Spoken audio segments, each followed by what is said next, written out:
नमस्कार दोस्तों, आप सभी का स्वागत है हमारे YouTube चैनल BCS अकेडमी पर। और आज के इस वीडियो से हम कक्षा 11 का टॉपिक ठोसों की यांत्रिक गुण को स्टार्ट करने जा रहे हैं। इस वीडियो में हम चर्चा करेंगे अंतरा परमाणविक बल के बारे में, अंतरा आणविक बल के बारे में, साथ में हम देखेंगे पदार्थों के प्रकार। उसमें हम ठोस, द्रव, गैस तीनों देखने वाले हैं।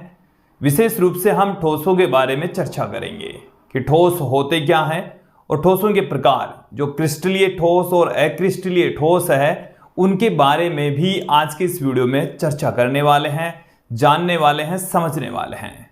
तो विद्यार्थियों, ये जो आज का हमारा वीडियो है वो ठोसों के यांत्रिक गुण का बेसिक वीडियो है कि जो ठोस है वो कैसे निर्मित होते हैं, ठोस के अणुओं या परमाणुओं के मध्य कौन से बल काम करते हैं, उनकी चर्चा आज के इस वीडियो में हम करेंगे, जानेंगे। तो विद्यार्थियों, यदि आप हमारे YouTube चैनल पर नए हैं तो चैनल को सब्सक्राइब कर दीजिए, साथ में बेल आइकन भी दबा दीजिए ताकि आपको आगे की वीडियोस की नोटिफिकेशन मिलती रहे। अब मैं इस वीडियो को स्टार्ट करता हूं। सबसे पहले हम बात करेंगे अंतरा परमाणविक बल, इंटर एटॉमिक फोर्स।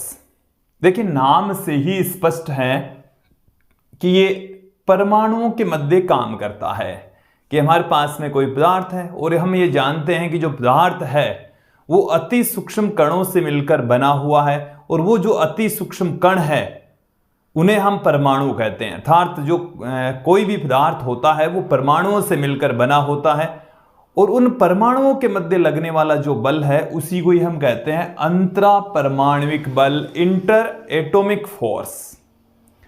देखिए विद्यार्थियों, होता क्या है, कैसे ये काम करता है, इसको आप समझ लीजिए कि जब हम दो या दो से अधिक परमाणुओं को एक दूसरे के नजदीक लाते हैं तो उनके जो धनावेशों का केंद्र है और ऋणावेशों का केंद्र है, तो हम ये कह सकते हैं इलेक्ट्रॉन, अब्र, और धनावेशों के लिए जो नाभिक होता है तो उनके केंद्र क्या हो जाते हैं, थोड़े से अव्यवस्थित हो जाते हैं, और उनके अव्यवस्थित होने के कारण से परमाणुओं के मध्य बल काम करते हैं, और उन बलों को ही हम क्या कहते हैं, अंतरा परमाणविक बल।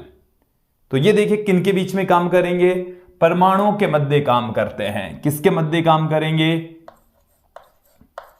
परमाणुओं के मध्य काम करते हैं। परमाणुओं के मध्य ये बल काम करेंगे। साथ में आप देखें ये विद्युत प्रकृति के होते हैं, अर्थात आवेशों के कारण से ही ये बल क्रिएट होते हैं। क्योंकि जैसे मेरी बात को समझ लीजिए कि हमारे पास में जैसे ये कोई दो परमाणु हैं और यदि ये बहुत अधिक दूरी पर है तो इनका धनावेश बीचों बीच मौजूद होगा, इनका ऋणावेश यहाँ पर बीचों बीच मौजूद होगा। दूसरे परमाणु के अंदर भी ऐसा ही है। तो इसमें धनावेश और ऋणावेश का केंद्र एक ही होता है, लेकिन जब इन दोनों को नज़दीक लाते हैं तो क्या होता है कि धनावेश एक दूसरे से, मतलब इनका जो केंद्र है वो इस तरीके से विस्थापित हो जाता है, ऐसे इस तरीके से विस्थापित हो जाएगा। ओके, तो यहां पर इन दोनों, मतलब यहां से इनके बीच में बल काम करेगा। फिर यहां वाला परमाणु होगा, उसमें ये जो धनावेश है और इन ऋणावेश है, इनके बीच में बल काम करेगा।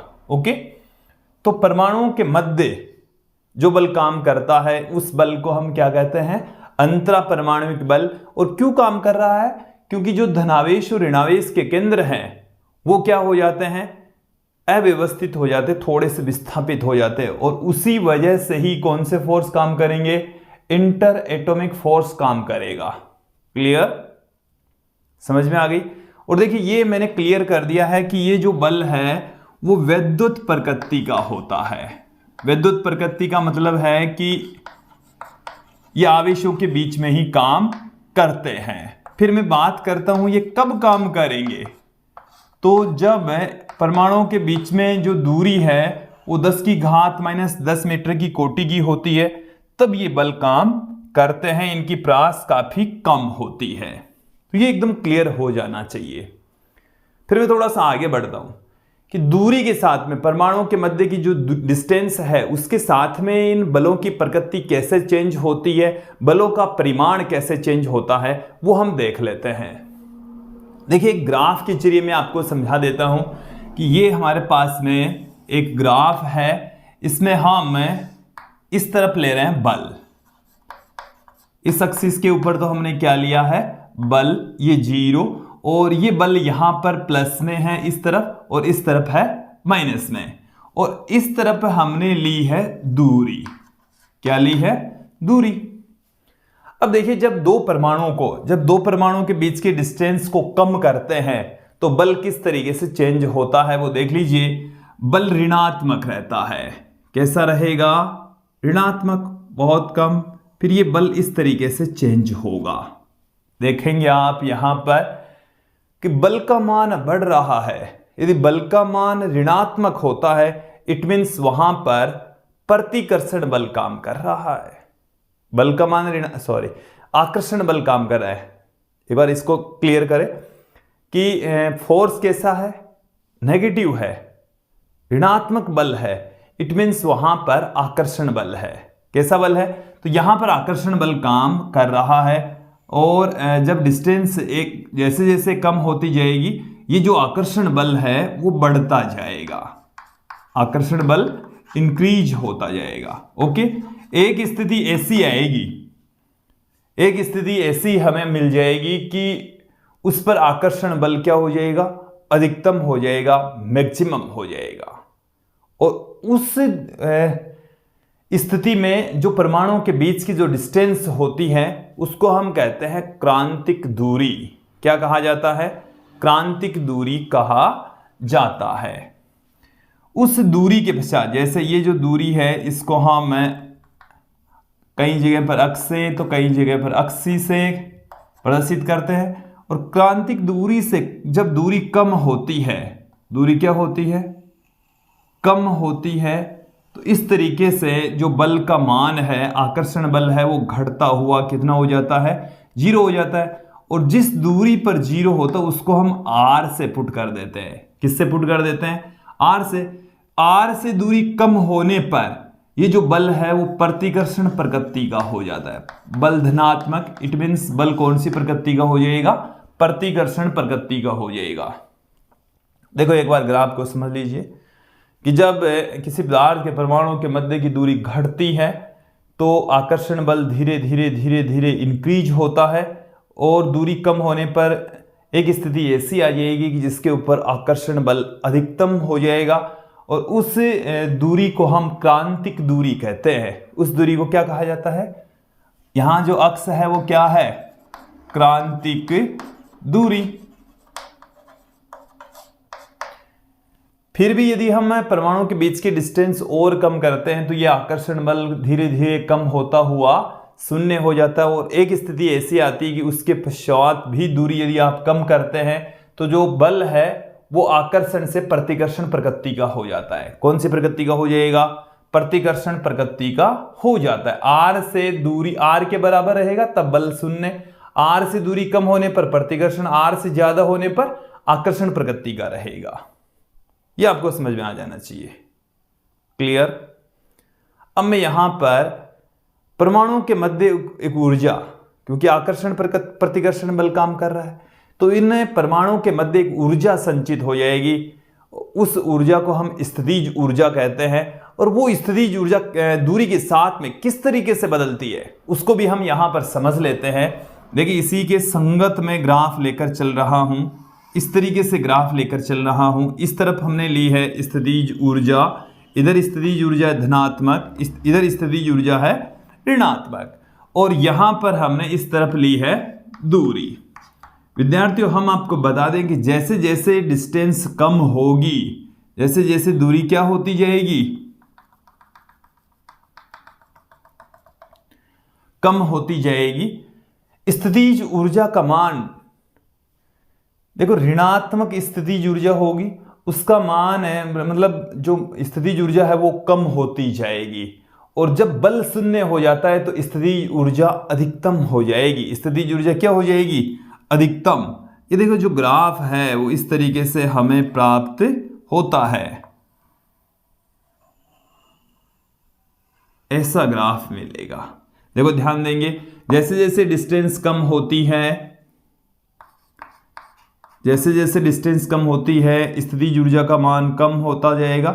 यहां पर न्यूनतम होगा, और न्यूनतम होने के पश्चात जब स्थितिज ऊर्जा मतलब डिस्टेंस और कम होगी तो स्थितिज ऊर्जा कम होती हुई 0, और यहाँ पर एक स्थिति ऐसे आएगी कि डिस्टेंस काफ़ी कम होने पर स्थितिज ऊर्जा धनात्मक प्रकृति की हो जाएगी। कैसी प्रकृति की हो जाएगी? धनात्मक प्रकृति की हो जाएगी। तो यहाँ पर आप समझें कि कब और कौन सी स्थिति में स्थितिज ऊर्जा धनात्मक और कौन सी स्थिति में ऋणात्मक, ये भी समझ लीजिए। देखिए विद्यार्थियों, हम आपको बता दें कि जो स्थितिज ऊर्जा है और बल दोनों के मध्य ये रिलेशन होता है कि यदि हम U और R के बीच में ग्राफ खींचें तो उसका जो ढाल है, ऋणात्मक जो ढाल है, वो बल को बताएगा। ठीक है, तो यहां पर आप ध्यान दें कि यहां से यहां पर ढाल 0, यहां पर ढाल क्या है? 0, तो इस बिंदु के ऊपर बल कितना हो जाएगा? 0। जिस बिंदु पर ढाल 0 हो जाता है तो उस बिंदु के ऊपर जो बल है वो क्या हो जाएगा? 0 हो जाएगा। इस से इधर जो भी स्थिति है, जो बल है वो आकर्षण प्रकृति का रहेगा, हालांकि ऋणात्मक रहेगा लेकिन आकर्षण प्रकृति का, du/dr। देखो यहां से आप ध्यान दें कि इस तरफ आकर्षण और इससे इधर प्रतिकर्षण प्रकृति का बल काम करेगा और न्यूनतम मान पर जो स्थितिज ऊर्जा है वो 0 हो जाएगी। तो ये ग्राफ आपको अच्छे से समझ में आ जाना चाहिए। तो ये था अंतरा परमाणुविक बल। इसमें हमने आपको ये समझा दिया है कि बल दूरी के साथ में किस तरीके से चेंज होता है और स्थितिज ऊर्जा दूरी के साथ में किस तरीके से बदलती है। अब विद्यार्थी यहां पर हम चर्चा करेंगे अंतरा आणविक बल,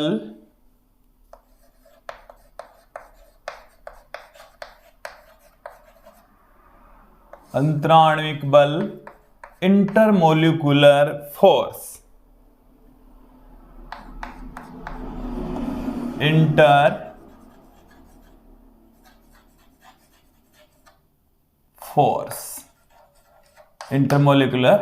फोर्स, अंतराण्विक बल।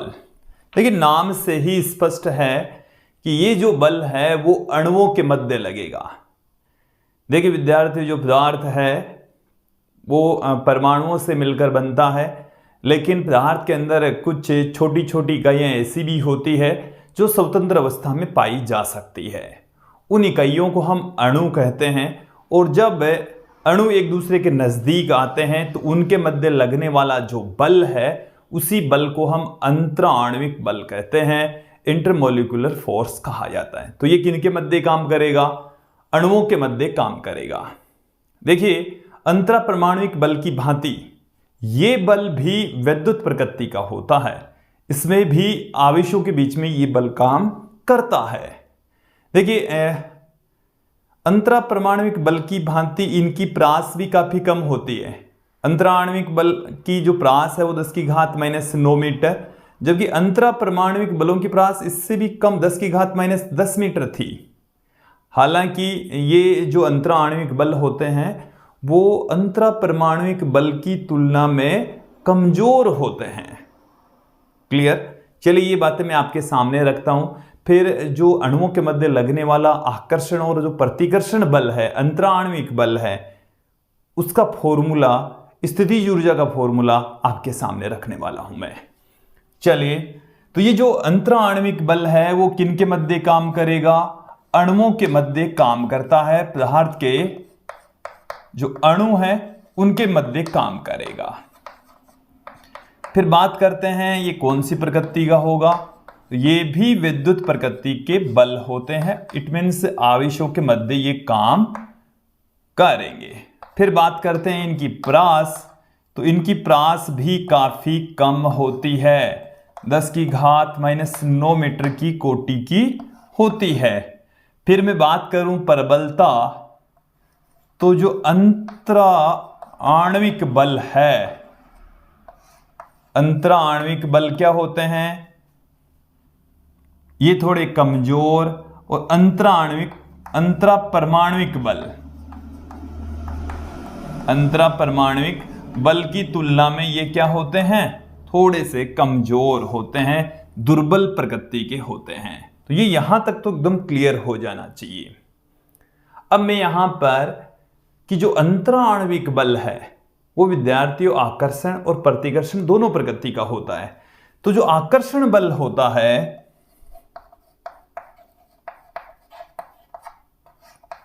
अणुओं के मध्य लगने वाला आकर्षण बल, तो उसको मैं लिख दूं F आकर्षण से। ये जो F आकर्षण है ये अणुओं के मध्य की दूरी के सप्तम घात के व्युत्क्रमानुपाती होता है। तो यहां से F इक्वल टू आ गया A बट्टे में R की घात 7। आकर्षण बल को सदैव नेगेटिव साइन से रिप्रेजेंट करेंगे, तो यहां पर एक नेगेटिव चिन्ह आ जाएगा। ओके, फिर मैं बात करता हूं इनके मध्य लगने वाले प्रतिकर्षण बल की। तो जो प्रतिकर्षण बल है, इन चीजों को क्लियर कर लीजिए विद्यार्थियों। F प्रतिकर्षण, अणुओं के मध्य लगने वाला जो प्रतिकर्षण बल है वो उनके मध्य की दूरी के नवम घात के समानुपाती होता है। और यहां से हम प्रोपोर्शनल का साइन हटाकर एक कांस्टेंट यहां पर हम पुट कर देते हैं। कांस्टेंट को हम b से पुट कर रहे हैं। तो अब मैं यहां पर बात करता हूं अंतरा आणविक बल की। अंतरा आणविक बल, तो अंतरा आणविक बल कितना हो जाएगा, F बराबर F आकर्षण प्लस F प्रतिकर्षण। F आकर्षण और F प्रतिकर्षण दोनों को मिलाकर क्या बनेगा, अंतरा आणविक बल बनेगा। तो देखिए फॉर्मूला, फाइनली फॉर्मूला निकल कर आ जाएगा, क्या हो जाएगा, F बराबर माइनस में A बट्टे में R की घात 7 प्लस B बट्टे में R की घात 9। यह आ गया अंतरा आणविक बल। क्या आ गया है, अंतरा आणविक बल। ये यहां तक क्लियर हो जाना चाहिए। अब थोड़ा सा आगे बढ़ते हैं कि अंतरा आणविक बल लगने से अणुओं के मध्य जो संचित ऊर्जा है वो कितनी होती है।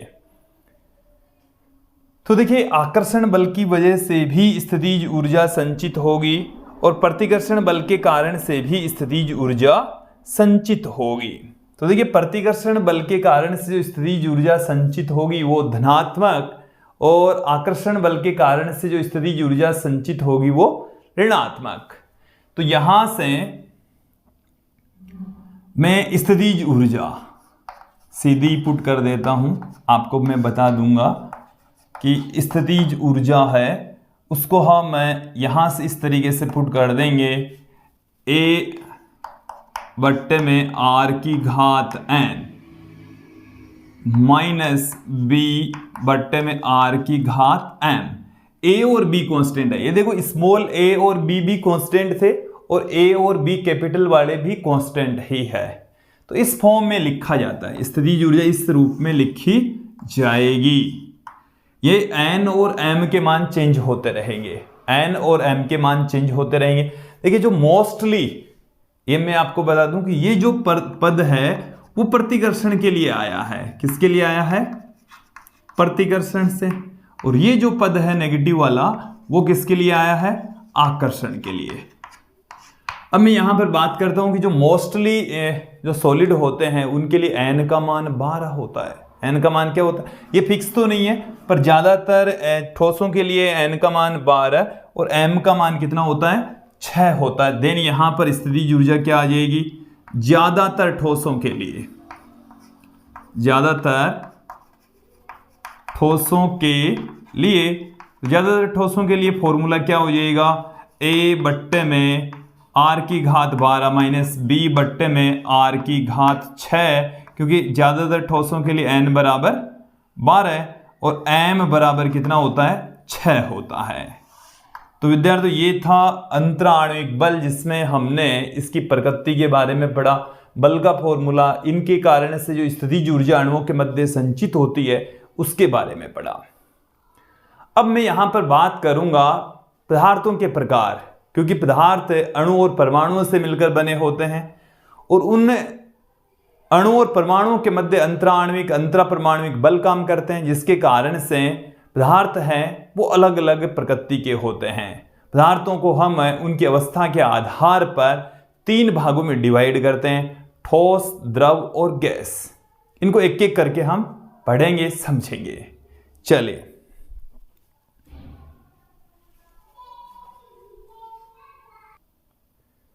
विद्यार्थियों अभी यहां पर हम चर्चा करेंगे पदार्थ की अवस्थाएं।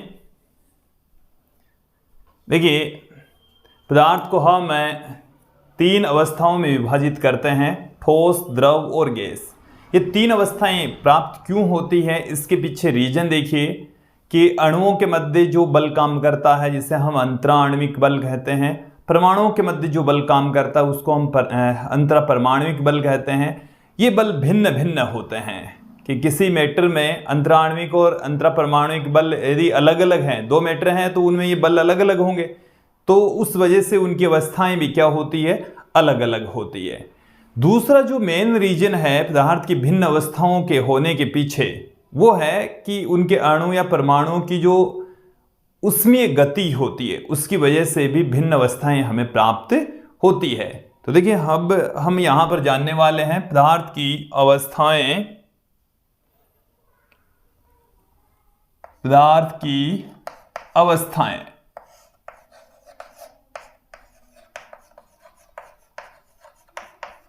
पदार्थ की अवस्थाएं, तो ये देखिए पदार्थ की 3 अवस्थाएं हैं। कितनी अवस्थाएं हैं? 3 अवस्थाएं हैं। कौन कौन सी अवस्थाएं हैं? पहली जो अवस्था है वो है ठोस, दूसरी जो अवस्था है वो है द्रव, और तीसरी जो अवस्था है वो है गैस। तो ठोस, द्रव और गैस पदार्थ 3 अवस्थाओं में पाया जाता है। भिन्न अवस्थाओं का कारण, ये अवस्थाएं अलग अलग क्यों होती है, उसके पीछे का जो रीजन है वो क्या है, वो भी देख लीजिए, समझ लीजिए। भिन्न अवस्थाओं का कारण,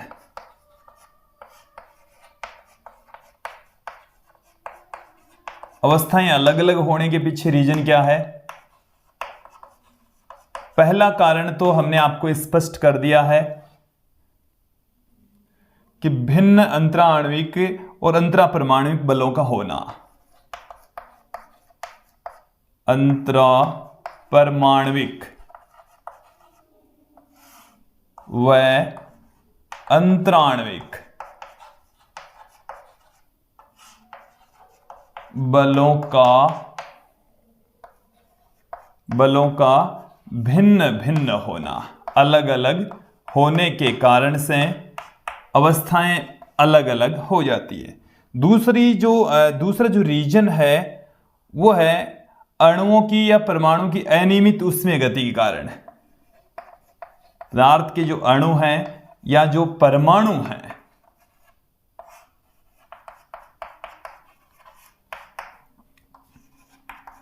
अनियमित ऊष्मीय गति के कारण, अनियमित ऊष्मीय गति के कारण भी पदार्थ भिन्न भिन्न अवस्थाओं में पाया जाता है। यहां पर हम चर्चा करेंगे सर्वप्रथम ठोस के बारे में। किसकी चर्चा कर रहे हैं? सबसे पहले ठोस, सॉलिड लेकर चल रहे हैं। वैसे आप सब कुछ जानकारी ठोसों के बारे में जानते हैं, फिर भी हम बेसिक जानकारी आपको दे देते हैं। ठोस कौन से पदार्थ होते हैं? जिनका आकार और आकृति दोनों ही क्या होते हैं? निश्चित। देखिए, आकार, आकृति दोनों ही क्या होते हैं? निश्चित होते हैं। आगे हम द्रव और गैसें भी पढ़ेंगे, तो जो द्रव है उनका आकार, आकृति दोनों ही अनिश्चित होते हैं, जबकि गैसों का आकार, आकृति दोनों अनिश्चित, जबकि द्रव का आकार अनिश्चित, जबकि आयतन आकार यहाँ पर आयतन भी लिखते तो ज़्यादा बेटर रहता। आकार और आयतन दोनों ही क्या रहते हैं? आकार, आकृति, आयतन, तीनों को समझेंगे हम अलग अलग ठोस द्रव गैस के लिए। तो आकार आकृति यहाँ पर तो क्या रहती है? निश्चित रहती है। ओके, फिर मैं बात करता हूं यहाँ पर घनत्व की। तो इनका घनत्व क्या रहता है? अधिकतम रहता है। इनका घनत्व क्या रहेगा? अधिकतम रहेगा। ठोस द्रव गैस तीनों में इनका घनत्व क्या रहता है? मैक्सिमम रहता है। इनके अणुओं के मध्य अंतराण्विक और अंतरापरमाण्विक बल भी अधिकतम होता है। अंतराण्विक या जो अंतरापरमाण्विक बल है, परमाण्विक बल है, वो सर्वाधिक काम करता है। सर्वाधिक काम करता है। फिर मैं बात करता हूं अणुओं के मध्य या परमाणुओं के मध्य जो ऊर्जा संचित होती है, स्थितिज ऊर्जा न्यूनतम होती है। स्थितिज ऊर्जा क्या रहेगी? न्यूनतम रहेगी। अणुओं के मध्य या परमाणुओं के मध्य जो एनर्जी संचित रहती है, एनर्जी स्टोर रहती है, वो न्यूनतम रहेगी। क्लियर? देखिए, ठोस असंपीड्य होते हैं। ठोस क्या रहेंगे? असंपीड्य।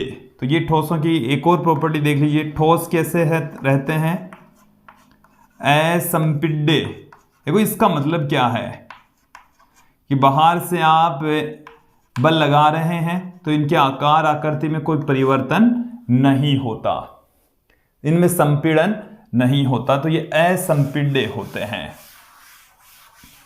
फिर मैं यहां पर बात करूंगा ठोसों के प्रकार की। तो विद्यार्थियों, ठोस दो प्रकार के होते हैं, क्रिस्टलीय ठोस तथा अक्रिस्टलीय ठोस। क्रिस्टलीय ठोस कौन से होते हैं और अक्रिस्टलीय ठोस कौन से होते हैं, दोनों को हम यहां पर डिवाइड कर लेते हैं, एक एक करके समझ लेते हैं। देखिए, सबसे पहले ठोसों के प्रकार। ठोसों के प्रकार, तो ठोस कितने प्रकार के होते हैं? दो प्रकार के होते हैं। कौन कौन से प्रकार हैं? पहला जो प्रकार है वो है क्रिस्टलीय ठोस। क्रिस्टलीय ठोस। देखिए, क्रिस्टलीय ठोस किसे कहेंगे? देखिए विद्यार्थियों, समझ लीजिए कि ऐसे ठोस जिनमें परमाणु या अणु एक निश्चित क्रम में व्यवस्थित होते हैं, इनके अणु या परमाणु एक निश्चित क्रम में व्यवस्थित होते हैं, तो उन ठोसों को हम क्रिस्टलीय ठोस कहेंगे। और यदि परमाणु या अणु एक निश्चित क्रम में व्यवस्थित नहीं हो तो उनको हम अक्रिस्टलीय ठोस कहेंगे। तो देखिए, दोनों की जो डेफिनेशन है और कंपैरिजन है वो भी समझ लीजिए। अक्रिस्टलीय ठोस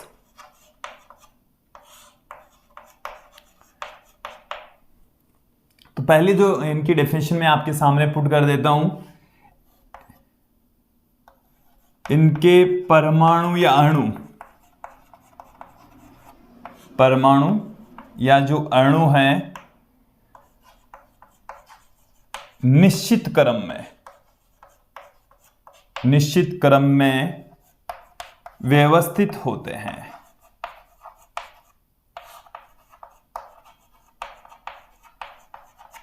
ओके। अक्रिस्टलीय ठोसों के अंदर क्या होता है कि इनके परमाणु या जो अणु हैं किसी निश्चित क्रम में व्यवस्थित नहीं होते हैं। किसी निश्चित क्रम में व्यवस्थित नहीं होते हैं। ओके। फिर मैं बात करता हूं यहां पर कि ये विषमदेशिक होते हैं। विषमदेशिक का मतलब है अलग अलग दिशाओं में आप चलेंगे तो परमाणुओं की जो डेंसिटी है वो भिन्न मिलने वाली है, परमाणुओं की संख्या आपको अलग अलग मिलने वाली है। तो यहां पर आप देखें कि ये विषमदेशिक होते हैं, विषमदेशिक होते हैं, ठीक है। और ये होते हैं समदेशिक, किसी सभी दिशाओं में समान रूप से परमाणु मिलने वाले हैं, समदेशिक होते हैं। वैसे केमिस्ट्री में क्रिस्टलीय और अक्रिस्टलीय ठोस आप ज़्यादा बेटर तरीके से पढ़ते हैं। क्रिस्टलीय ठोसों का गलनांक निश्चित होता है एक निश्चित ताप के ऊपर। ये ठोस से द्रव अवस्था में कन्वर्ट हो जाते हैं। गलनांक अनिश्चित, गलनांक क्या होता है? अनिश्चित होता है। ये लंबी श्रृंखला बना लेते हैं, लंबी श्रृंखलाओं का निर्माण।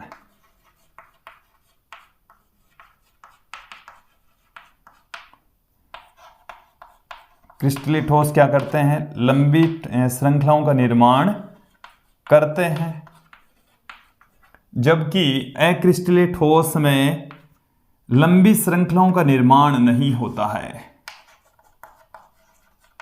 लंबी श्रृंखलाओं का निर्माण नहीं होता है विद्यार्थियों, नहीं होता है। ओके, देखिए कुछ प्रॉपर्टी आप और देखेंगे कि इनको हम वास्तविक और स्थायी ठोस भी कहते हैं। इनको हम क्या कह देते हैं? वास्तविक ठोस या स्थायी ठोस भी कह देते हैं। इनको हम काल्पनिक मतलब अस्थायी ठोस कहा जाता है। ये तो इनके नाम हो गए हैं, ये हैं क्रिस्टलीय और अक्रिस्टलीय ठोस। तो ये वास्तविक और स्थायी ठोस कहलाते हैं। इनको हम वास्तविक और अस्थायी ठोस मतलब स्थायी ठोस नहीं कहते हैं। अब हम थोड़ा सा आगे बढ़ते हैं। पदार्थों का दूसरा प्रकार अब मैं यहां पर लेता हूं आपके सामने, द्रव, लिक्विड।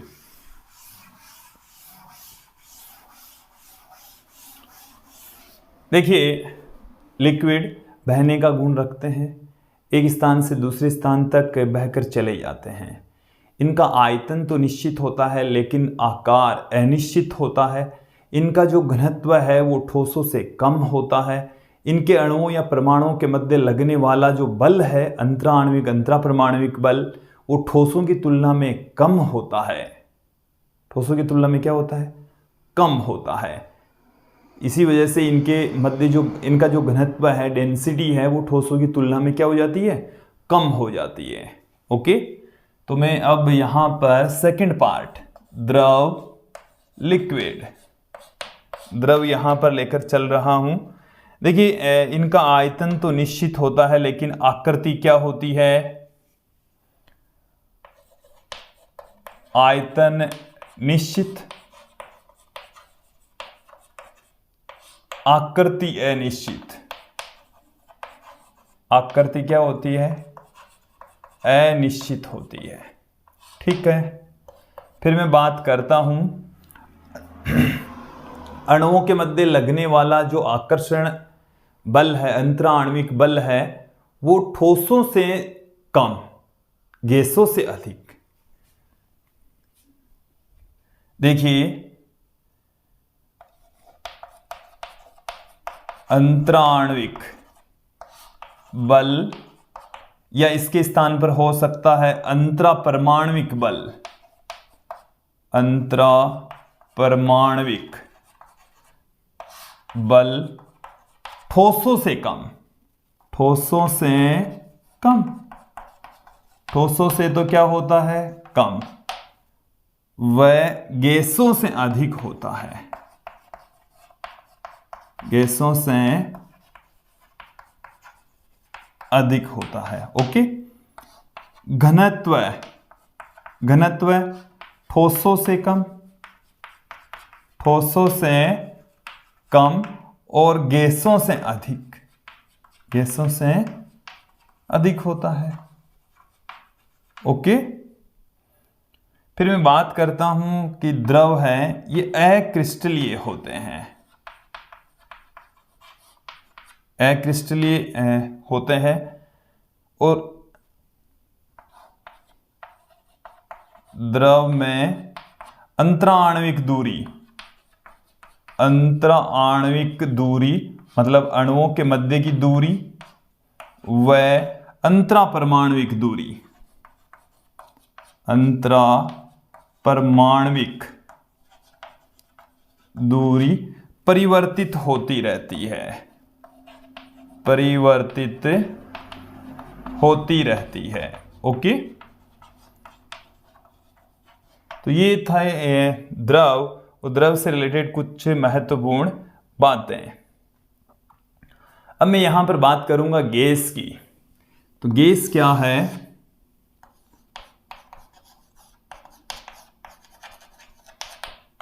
तो देखिए यहां पर गैस के जो पार्टिकल्स हैं वो काफी दूर दूर स्थित होते हैं। इनका आकार और आयतन दोनों ही अनिश्चित होते हैं। आकार और आयतन दोनों ही क्या रहेंगे? अनिश्चित, अनिश्चित रहेंगे। ओके, फिर अंतराण्विक बल, अंतराण्विक बल है वो दुर्बल प्रकृति का होता है। कैसी प्रकृति का होगा? बिल्कुल दुर्बल प्रकृति का होगा, बहुत कम काम करेगा। घनत्व बहुत कम, घनत्व क्या रहेगा? बहुत कम रहेगा। ओके, ये संपीड्य प्रकृति के होते हैं। कैसे होंगे? संपीड्य प्रकृति के। ठोस असंपीड्य और ये पूर्णतः संपीड्य होते हैं, जबकि द्रव में द्रव भी संपीड्य होते हैं लेकिन बहुत कम होते हैं। गैस काफी ज्यादा संपीड्य होते हैं। यहां पर गैसों के पार्टिकल स्वतंत्र रूप से गति करते हैं। गैसों के कण स्वतंत्र रूप से गतिशील होते हैं, स्वतंत्र रूप से गति करते हैं। ओके, तो ये थी कुछ गैस के बारे में महत्वपूर्ण जानकारियां। तो विद्यार्थियों, जो कोई भी पदार्थ होता है वो कैसे निर्मित होता है, कैसे उसकी अवस्था निर्मित होती है, वो अंतराण्विक और अंतरापरमाण्विक बल पर निर्भर करता है कि अंतराण्विक बल और अंतरापरमाण्विक बल है वो कितनी प्रबलता का काम करता है। उससे निर्धारित होता है कि वो पदार्थ ठोस होगा, वो पदार्थ द्रव होगा या वो पदार्थ गैस होगा। तो यहाँ पर हमने देखो, जो हमारा जो चैप्टर है वो है ठोसों से रिलेटेड, ठोसों की यांत्रिक गुण। तो ठोस के बारे में हम संपूर्ण जानकारी लेंगे। तो संपूर्ण जानकारी के लिए हम पहले ठोस के बनते कैसे हैं वो हमने आज के इस वीडियो में समझ लिया। जो नेक्स्ट वीडियो होगा, यहां तक तो देखिए विद्यार्थी, जो बेसिक कॉन्सेप्ट है वो आपको एकदम क्लियर हो जाते हैं। तो इन पर आधारित जो भी क्वेश्चन कभी किसी कंपटीशन एग्जाम में पूछा जाता है वो क्लियर हो जाता है। अगला जो हमारा वीडियो होगा वो प्रत्यास्थता से संबंधित होगा। प्रत्यास्थता से रिलेटेड जो महत्वपूर्ण पद हैं उनको हम परिभाषित करेंगे कि विरूपक बल क्या होता है, प्रत्यास्थता क्या होती है, प्लास्टिकता किसे कहते हैं, प्रत्यास्थता सीमा, प्रत्यास्थता श्रांति, प्रत्यानयन बल, इन सबको हम परिभाषित करेंगे। जो नेक्स्ट वीडियो होगा उसमें हम परिभाषित करेंगे। साथ में हम देखेंगे कि प्रतिबल क्या होता है, प्रतिबल क्या होता है, विकृति क्या होती है, प्रतिबल और विकृति कितने कितने प्रकार के होते हैं, उनके सूत्र फॉर्मूले परिभाषित करेंगे। तो नेक्स्ट वीडियो है वो काफ़ी महत्वपूर्ण वीडियो होने वाला है। तो आप हमारे साथ में यूं ही बने रहिए। आज के इस वीडियो में इतना ही। धन्यवाद दोस्तों।